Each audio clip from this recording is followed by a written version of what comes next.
Welcome. My name is Jacqueline Lentini McCullough, and this is Table Talks. This is my second podcast, and I am exploring the intersection between immigration and food. Everybody has a favorite recipe from home, from their home country, from their grandmother, and that's what we're exploring today.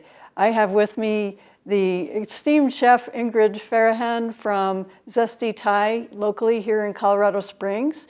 She's been in the Springs 18 years, and we're going to hear all about her business and how she got to where she is today. So my first question after meeting you in your restaurant is, how do you juggle being a mom, an entrepreneur, a chef, a business owner? I was very fortunate that our business was able to support us, and so when the second baby was born, we decided to retire my husband. So we always have a joke that, he's a trophy husband now because he got to stay home with the kids. So he managed all our personal life, so I can solely focus on our two businesses. And the two businesses are the two restaurants? Two restaurants, yes. So I own Zesty Thai on Voyager Parkway, and I also own Arhan Thai on North Carefree and Power as well. That one was a stand-in restaurant. It's been in business for 15 years, and we just take it over probably January 2024. Okay, Yes. So you've had Zesty Thai for almost 5 years? Almost 4 years. Almost 4 years? Will be 4 years this September. So adding a second business, what has that been like? Crazy, chaotic, and fun. But then at that location, the minute I acquired it, I got pregnant. So we put that on hold and just let it ride. And it's been doing decent, but it's not what I wanted to do. So now I have a little more time, more energy. We're planning to, do something new, but we don't know, or we're not sure when are we going to launch that yet. I see, okay. Yes. Yeah, so I personally live about a mile from Zesty Thai. I know that location really well and have been enjoying your recipes and menus. But why don't we back up and talk about how you first heard of Colorado Springs and the Broadmoor. Our chef has much experience that she gained at the Broadmoor, which is a 5-star resort here in Colorado Springs. Can you tell us about that? So I went to the international, it's so long. So we call it ITEMS, which is International Hospitality Management School in Thailand. And there's a program with the Broadmoor that when we graduate, we can come to internship at the Broadmoor. So the year that I'm getting ready to graduate, the I think it was the HR director and the food and beverage director or assistant, I wasn't sure what is his position at that time. He went to our school and we hold a banquet to showcase all our skill. And then I got picked to come at the Broadmoor, but as young and naive as I was, I thought I was signing a contract to intern as a cook. But then turned out to be, when I got to the Broadmoor, I got offered as a hostess and servers, which is no problem because at the school they teach us that as well. But my focus was more on the culinary side. Sure. So for years, I was working at Lake Terrace dining room, earning the front of the house service experiences and bartending experiences and barista at the same time because we have to make our own drinks. Okay, yeah. I mean, I guess as a business owner now, the experience with the front of the house was valuable too. It was very helpful because that's something that saved me during COVID, that we were able to work with so many turnover, with many young high schooler that we hired, and they turned out to be great for our business. But towards the end of the Broadmoor year, I went back and worked in the kitchen for a brief time. But Thai food, I learned how to cook Thai food since I probably can hold a knife or something. Who are your inspirations for cooking? When I was younger, wasn't my dreams. I was never think that like, oh, one day I will become a chef. Oh. Not at all. So when I was younger, I was really driven by my family, they are half Thai, half Chinese. Okay. So most Chinese migrant that migrant to Thailand, they own businesses. So my mom has a silk factory. My dad owned restaurants and farms. Oh. And I want to become a multi-million-dollar businesswoman. So that was my dreams. You Since don't I was start very low. young. No, because that's all I think was like, I want to own a bunch of company and making a bunch of money. But I was so young, I don't even know what does it take. And also my other dream was to become college professor. Oh. Yes. But I didn't do any of it. Well, you seem to be on the path of opening or owning several businesses with 2 restaurants now. And then becoming a chef didn't spark. Oh, also my dad was quite well known in the city. For him to marry his daughter out in Thailand, his daughter has to be well educated and well domestically like trained to be a perfect wife. So like you have to know how to cook, you have to know how to clean, you have to know how to keep up with the household, how to take care of your husband. So I would train at a very young age to do all the cooking and Thai traditional craft work from my mom, because my mother is also a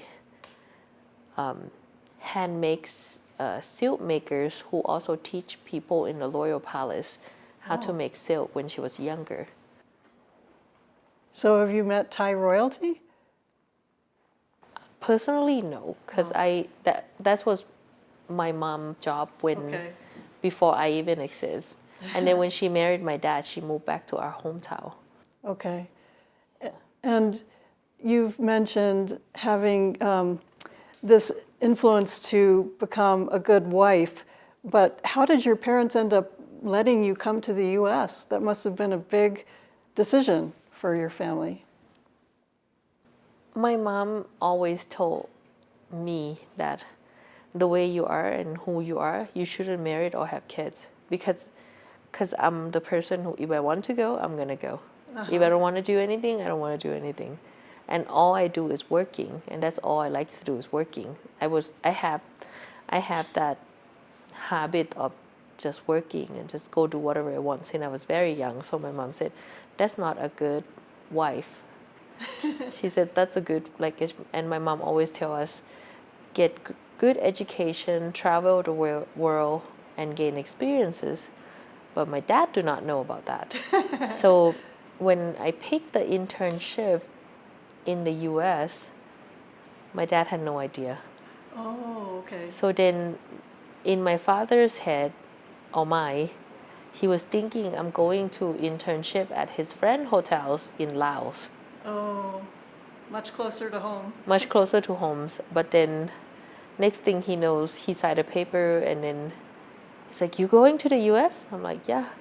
So then the day when they dropped me off at the airport, my auntie told me later that your dad was standing in front of the airport and cried that she would never came back. And he was right. So that's now I'm here 18 years. Yeah, that's a really long time. You've made your life here. Yes. Which wasn't even planned, or I was thinking that I would be rooted here and build my life here. Sure, yeah. What is it that you miss about Thailand the most, having come here?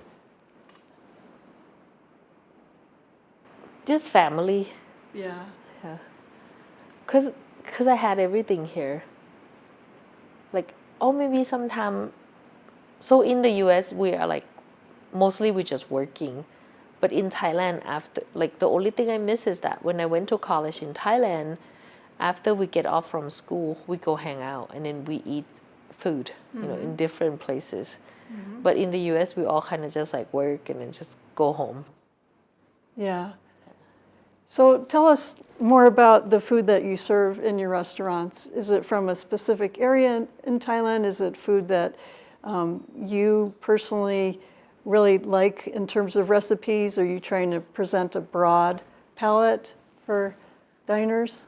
So food in the restaurant, it's most of them came from central part of Thailand, and then also we have to cater to the general palate.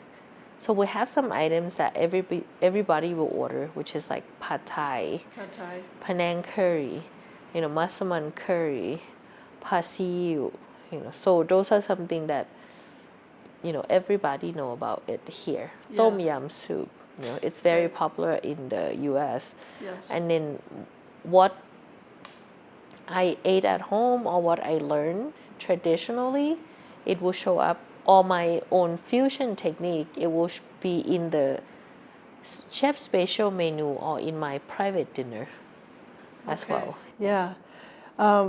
Can you tell us a little bit about your private dinners, the chef's table?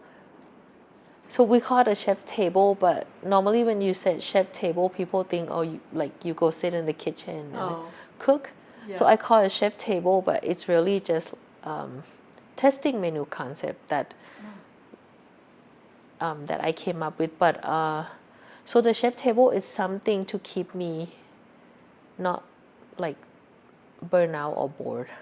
Okay. Because to do things routinely every day and the same routine repeat over and over and over again, like I will naturally get bored and get burned out. Sure. So the chef table it's something, because I want to open a restaurant. It's not because I just want to have a business and I didn't know who my customer were, and just give them a meal and then call it a day. Like I want to know who they are, what they like to eat, what are their diets, how can we make it better?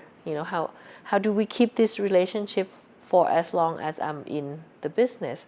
So we try to put a lot more of personal touches. So then one day I walk around and I'm like, oh, I should do testing menu for my regular customer.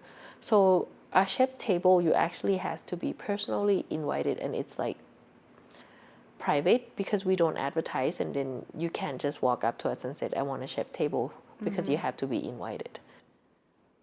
And for the audience, I had the privilege of being invited to join a friend to have the chef's table, and it was an amazing experience.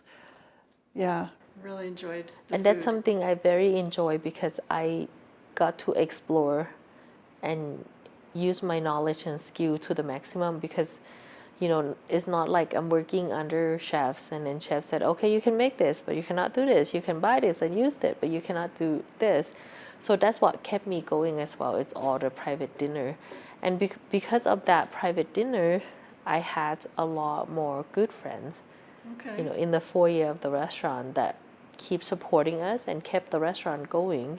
And some of them even send their kids to work with us. So it's in a sense of, to me, it's a sense of a belonging to this Northgate community. Know the kids, know the parent, know the grandparents, and I'm pretty sure 95% of my regular customer. Wow. Yeah. I know them by just looking at their ticket and know who they are. That's amazing. What is, as a chef, your favorite thing to make? I got that question a lot, but to be honest, I don't really have any favorite thing to make. Like, I just like to cook. I cook anything, but one thing I hate to make the most is the in-house made roasted Thai chili. Oh. It takes forever. It takes about 4-day process. Wow, yeah. And can you speak to the ingredients? I know we talked a little bit about this at the chef's table. I mean, we're in Colorado. Things have to be brought here to us. It's not that easy to get a lot of ingredients. How do you source them? So some of the thing, being me, how picky I am, I'm well known among my friend group how particular I am about my food. Some ingredient we have to order it from Hawaii or California or Florida. Like our kaffir lam leaves, Penang curry, if it's going to be a Penang curry, it has to be kaffir lam leaf, not basil. I don't know why basil show up in Penang curry in the US. So then every year I have this lady who live in California that she have kaffir lam leaf trees at her house that would send me those leaves every year. And then our pad grapao, we call it the street style holy basil stir fry. That herb is random. Sometimes I can order it from Hawaii, sometimes I can order it from Florida, or sometimes it could be California. So it's really depend. But since now we are like in the information era, I think Yes. we can import a lot of things, and people will distribute to us from like Cali. So I buy a lot of things online.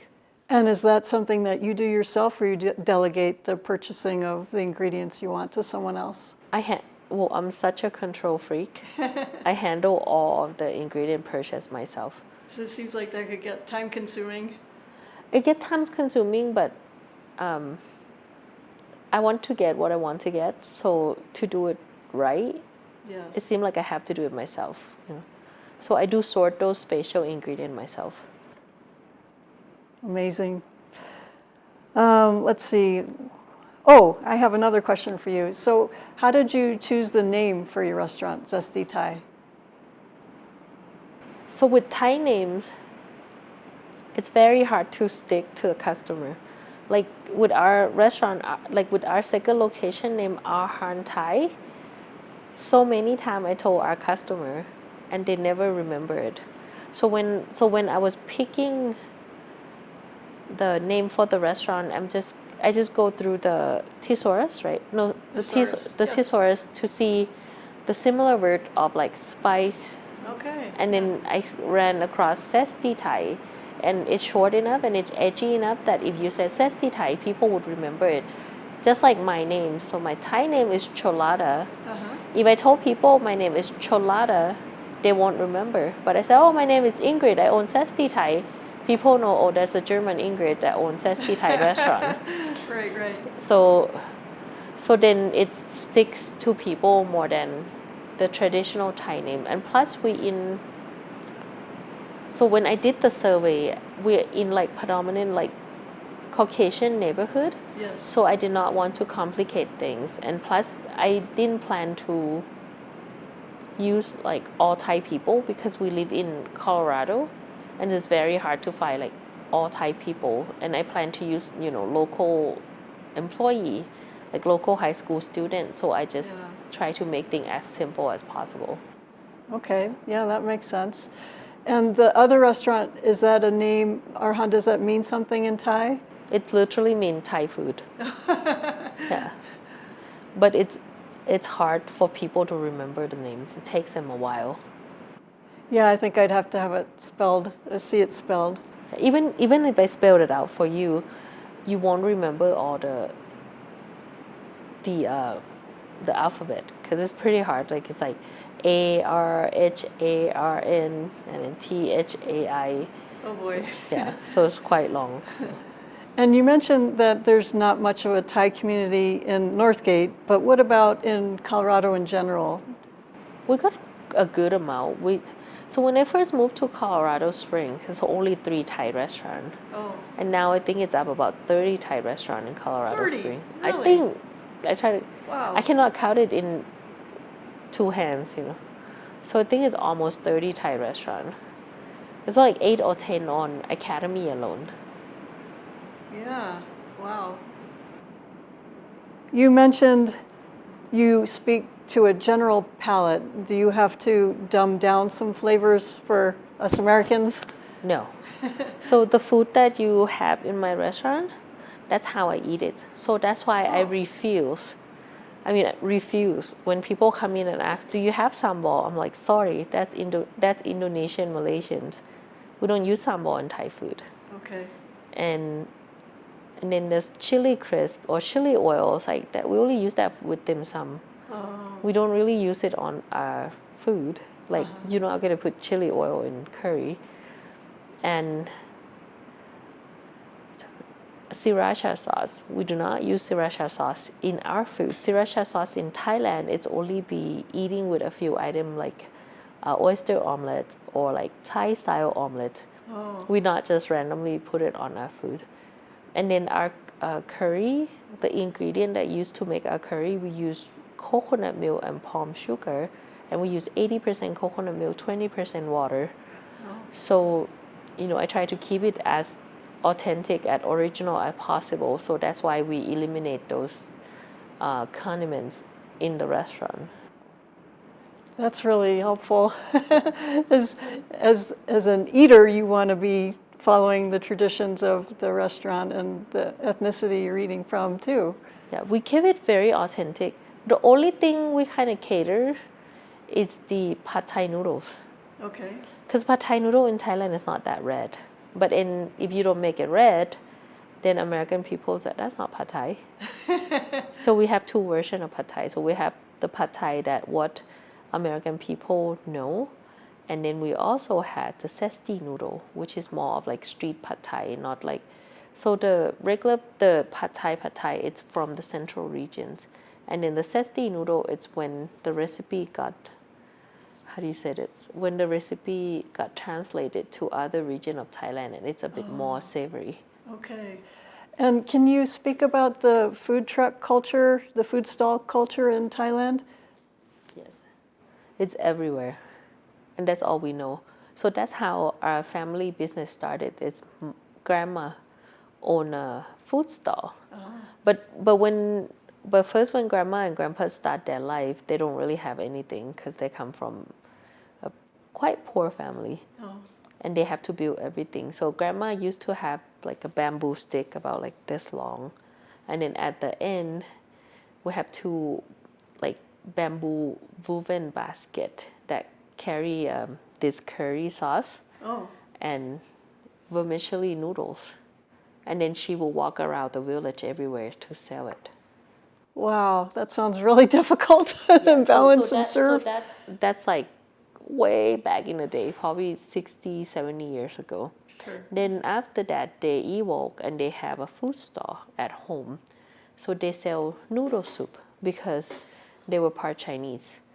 So the noodle soup, sometimes I made it, but not a whole lot. It's like a double braised beef noodle soup. That recipe been in our family probably over 100 years. Wow.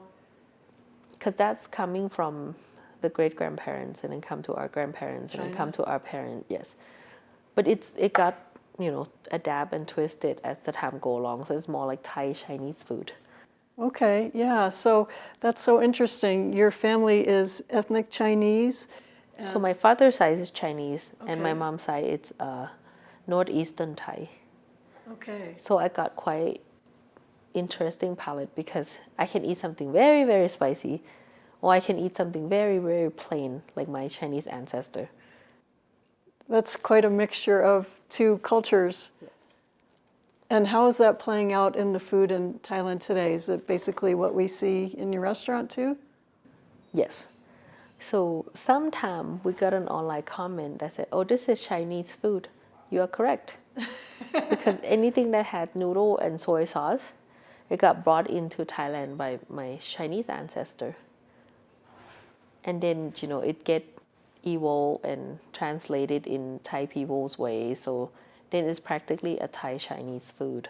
Okay. 'Cause even our neighbor country had it. There's like Indo-China food, Yes. India-China food, Chinese food, Malaysian Chinese food. Because everybody have their own version of Hainanese chicken and rice. So, yeah. Going back to the Broadmoor, which restaurant was it you worked at there? Lake Terrace Dining Room. Okay. I haven't eaten there yet. Mostly I did the Sunday brunch because I went to college and went off and do IT a little bit Okay. for like 7-8 years. And I read an article, the Colorado Springs Gazette had interviewed you, and you discussed your leaving the Broadmoor as a divorce of sorts. What were the emotions that were going on when you were thinking of opening your new restaurant? Well, it's like your comfort rich boyfriend. Because it's like, it's time to go, but there's so much history and memory So I practically grew up in the Broadmoor because I worked there since I was 21, and I didn't quit the Broadmoor until I was 35. So I make a lot of good friends along the way. There's a lot of good experience, a lot of good knowledge that I got from the Broadmoor. And I think she is probably one of the best hospitality industry like worker in my whole life, which is my manager that I worked for 14 years. Oh. And also my trainer, who is top-notch, like service people I ever seen. So that's why I acquire a lot of unique skill from them. So you're really following out the American dream, getting great experience, and then moving on into your own venture. I really admire that. It wasn't easy, but somehow I made it, and I'm still continuing living that dreams. Is there advice you'd give to other chefs who are interested in opening their own restaurant? Most people think just because you know how to cook, you can run a restaurant. But for other chefs that really want to open the restaurant, I would suggest that they acquire number skills, just learn how to manage your number, and then also marketing skills, and people managing skill. It's a lot. Business. It's a business, yeah. So, but if you don't know those, I think those three things are the main key, because you have to know how to manage your money, your resources, and your time. And then you also have to come up with, it's a high competitive business and very low margin. So you have to have some unique point that people will think of you. And Zesty Thai was open sort of during COVID? Was it towards the end of COVID? How did that impact what you were doing there? I don't know if it was my luck or I'm really good at it, but it just go. Like, we opened first 3 months, we were break even, and then 4th and 5th month we already start to draw profit, and then it start to grow after that. And we're pretty stable now. Even though the economy is kind of but we still have pretty good sales. So. Hanging in there, yeah. I remember learning in law school that the restaurant business, usually most restaurants in the first year will fail. That was the statistic we learned. Because everybody think that, okay, I'm going to open a restaurant and then I'm going to hire someone to run it. I'm just going to be hand-off. Unfortunately, that's not the truth. I have to put everything on hold, everything in a back burner. My family, I practically put everything in a back burner. My husband ran a whole family life because the restaurant takes probably 95% of me. Yeah. And does your husband come from a restaurant family background as well, that he understands what you're going through? Not at all. My husband is come from education. So he's like educators. So they don't really, in the first few years, he didn't really understand the schedule, the hour. But then, being who I am, I always worked 3 jobs since we got married. Wow. So he used to it, and he kind of understand that that's how I work. Because if I'm going to do something, I'm going to do it really well, no matter what the result. I'm going to put 100% in it, and to make sure it come out great. Yeah, you're a perfectionist. Yes. When will you go back to Thailand next? When the business allow. That's one thing that is really hard owning restaurant, which is taking vacation. Sure, yeah. Yeah, for any business owner, I would think that. Let's see, what else did I want to ask you? So what is your go-to comfort food at the end of a long day? It's sad to say it, but Panda Express and ramen noodles. Nothing wrong with that. Yeah, Thai packaged ramen noodles. Uh-huh. I have a lot of those. And then I eat these teriyaki chicken with no sauce, and then over their super green vegetable. Uh-huh. But most of the time I made my own meal prep, which is very American, which I have like baked meats and then like roasted vegetable, and then I'll make Thai dipping sauce. Ooh, yeah. To go with that. But but I'm trying not to eat out or eat instant noodles. Try to stay healthier. Sure, yeah. And do your kids eat at the restaurant a lot? No.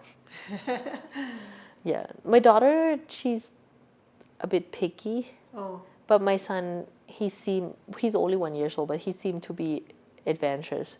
But we all got burnt out from the food because I've been doing it for so long. Sure, yeah. Is there anything in particular you want me to ask you? No? Let's see.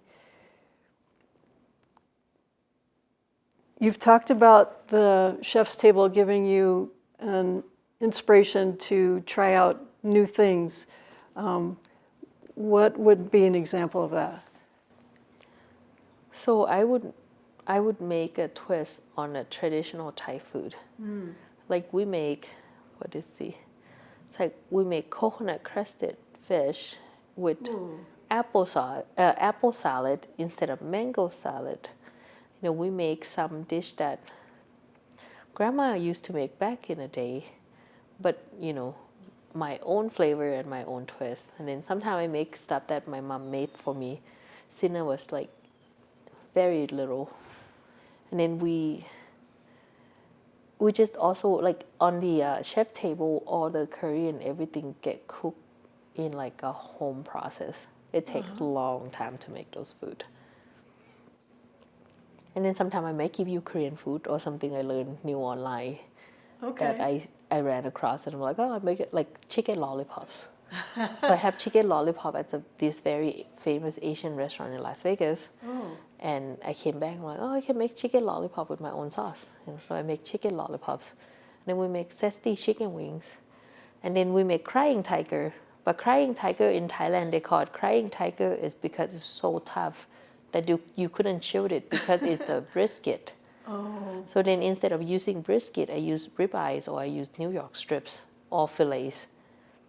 But then we use crying tiger dipping sauce as well. I'm getting hungry. Let's see. What would you say is something that you're the most proud of out of what you've done so far? I have a hard time with that because I have the Asian curse. It's always better. It's always like, you can do better, you can do better, you can do better. But when I start getting older, getting more experience, sometimes I pat myself in the shoulders like, I did well. You know, I started as a hostess, and then I went to became a server, and then I went to college and worked in IT for a while. Then I went back to the kitchen again and cooked, you know. And now I own 2 restaurants. They're both doing really well. I have, you know, a good life. So I'm just really proud of who I am and who I became. And then I'm still continuing to improve myself to, you know, to see where the journey will take me. And sometimes we can be our own worst critics in our head. Which is me. I'm always the worst critic for myself. I always say, oh, I could have done this better. Every time I do a chef table, I always think, oh, I could have done that better. But all the customer always said, it's amazing. But myself's always like, oh, I could have do this better. Oh, I could have do that way. Oh, I could have done it better this way. Yeah. Well, I mean, the meal that I had was amazing. And having you come out and explain the dish as well was also really beautiful. I mean, I have some photos from the meal that I have saved on my phone. And one thing I learned too is that I always running away from who I am, because when I was younger, if you said, oh, you're gonna open a restaurant, I would say, no, I'm not owning a restaurant, it's too much work. That's why I try to go do IT, to think, oh, it'll be good. And then I work in IT and realize I'm like, I'm not really good at this. I'm okay at this, but I'm not good at it. But then opening Zesty Thai have boosted my confidence of that. I do actually love cooking. I do it really well. So I acquire all the confidence from Zesty Thai. And now I'm like, this is my field. I can do this forever. Even though I'm not trying to become a millionaire of a restaurant business, because it's hard. Yeah. But the thing is, for me, is that like, I got to do what I love, and I love what I do, and I can do that forever. And you gain life experience in IT, another field, and I think that's great to try something else out, and you bring back a different kind of experience to your restaurant too. And this journey had taught me that doing what you love, it's the best thing. You know, I'm blessed. Like, I got to make a living of doing what I love.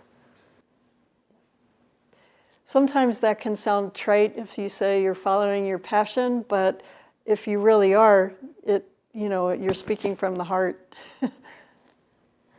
It shows, you know, what you feel about what you do, it shows. People can tell. Yes. And I think that's what my regular customers see in me, that they trust me to do their birthday party, their retirement, their, I think this is an honor. I know this cadet for a couple years since he was like a junior. And then I did his graduation party, and also got an honor to do his wedding rehearsal. Wow. Yeah, so to me, it's so many great memories that this restaurant had gave me.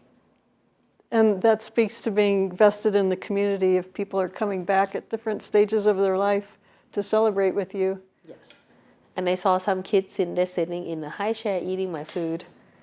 4 years later, they're already, oh, Miss Ingrid, how are you? And I know what they eat, and and every time they see me, they're excited. That makes my day too. So. Sure.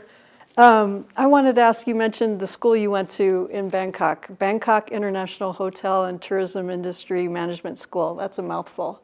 Yes. But what was that like? What was culinary school like? So they teach you like a broad general subject, anything to do with hotels. Okay. The culinary there had gave me the classical cuisine. You know, so we learned how to make dinner roll, which is the basics of French cuisine, I think. Yes. And then we learn how to make like stock, sauce, and like basics French cooking. That gave me a skill to try to enhance some of the flavor in Thai cuisine. So I use some of that technique in my cooking as well. That's amazing. And that's why we also handle a lot of food allergy and diet restriction, is because I acquire cooking skill from multiple cuisine through traveling, through eating out.